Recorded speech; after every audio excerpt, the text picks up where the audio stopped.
Is the 11th generation Honda Civic Si worthy of that SI badge?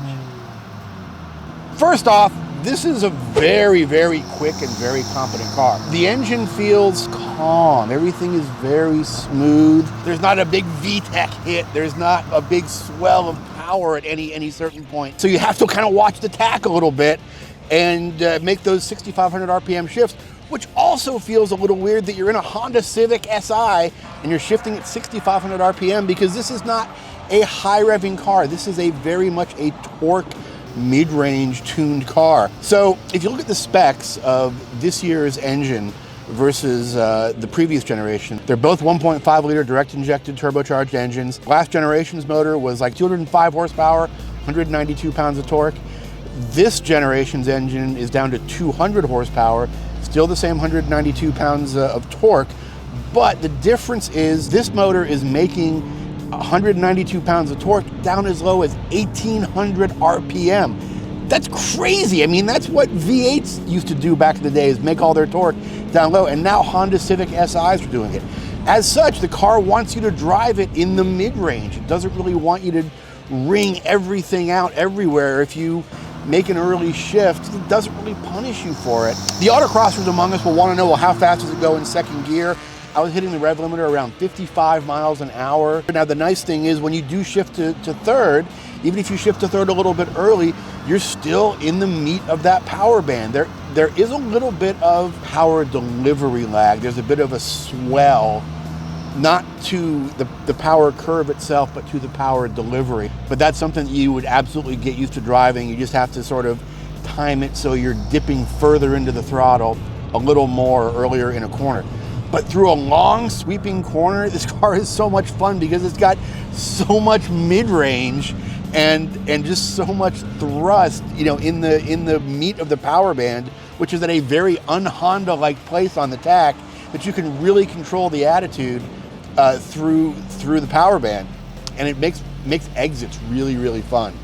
Chassis is very benign, I would put a novice in this car at the drop of a hat. A little bit of terminal understeer, which is, you know, to be expected in an off-the-shelf car. Some alignment changes can certainly help that quite a bit. I mean, this is an as-delivered car. It doesn't want you to do anything too rough to it. I found myself just gripping the wheel with my fingertips and doing a lot of shuffle steering because it doesn't really lend itself to being a car that you put heavy control motions into. It takes a little while to take a set. Once it does take a set, that set is very predictable. With the current setup, it's very much an understeer set. Brake pads, you know, for an off-the-shelf brake pad, pretty good when they were cold. When they started warming up a little bit, I started to get a bit of pad fade. I would love to just bring this thing back here with an alignment and some good tires on it, and I think you would actually drop even a ton more time because the chassis is so good to begin with. It's just it's very friendly, and it feels sporty, but also it's tuned very much for the consumer, the very general purpose consumer. But there is there's a good track car that I'm sitting in right now. There's maybe a great track car that's just a little bit of tuning away. We saw what the stopwatch said. Now let's take a deeper dive and go check out the data.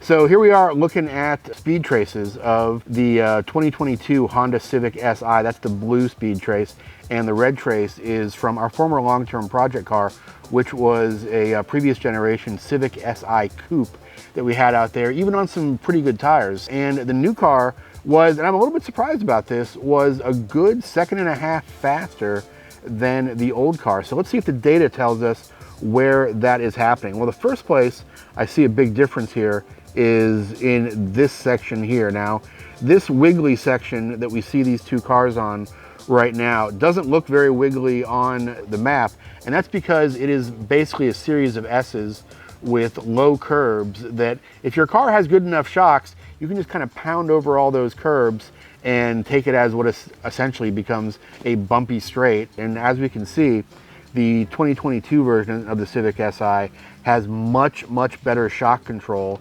than the previous one. Look at this big dip here in the middle of the red curve that we had to adjust the speed of that previous gen Civic Si over those bumps to maintain the speed. Now, once they both got through the S's, the minimum speeds in the hairpin turn down here at the bottom were very similar, almost identical, and the exit speeds were also fairly identical, and they hung right with each other all the way to the next corner, where our speeds in our big sweeping left-hand turn were very, very similar. Once again, showing that you know, both these cars have very, very good steady state grip, but we can see a definite trend here when these cars get on the next straightaway. Is look what happens when our newer car shifts from third gear, where they're exiting this left-hand corner, up into fourth gear. It begins to pull away from the previous car. Great mid-range on this 2022 car, and it's absolutely evident here when we shift into fourth gear at about 86 miles an hour. It just starts pulling away from the 2020 car to the tune of about 3 or 4 miles an hour by the time we get to the next braking zone. So superior shock control and a fantastic pull in fourth gear is where we are seeing a lot of the difference in this lap time here. Other than that, the cars are quite similar. Let's take a look.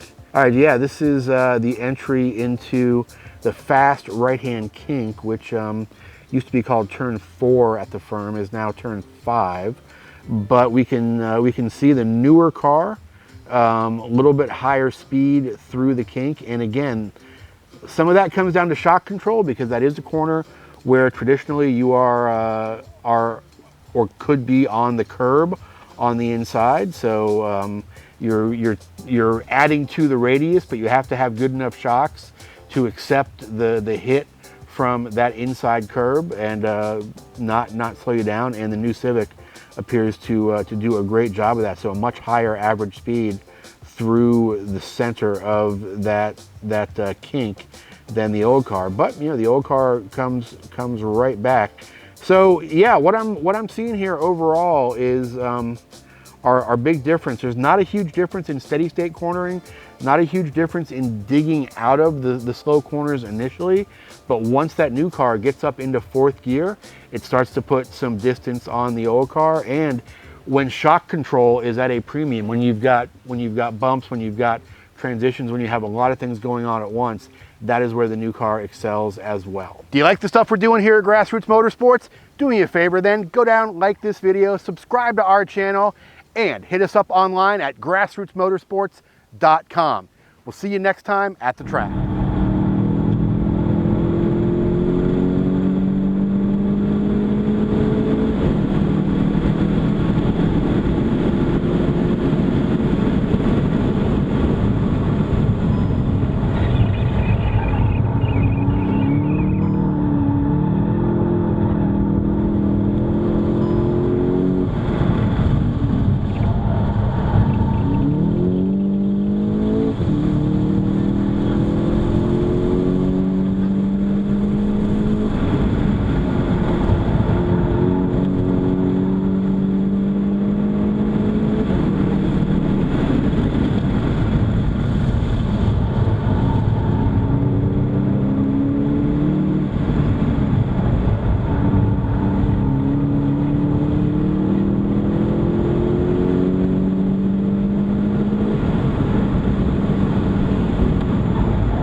Support brands that support Grassroots Motorsports. Get your chemical solutions from CRC Industries. Visit crcindustries.com to learn more.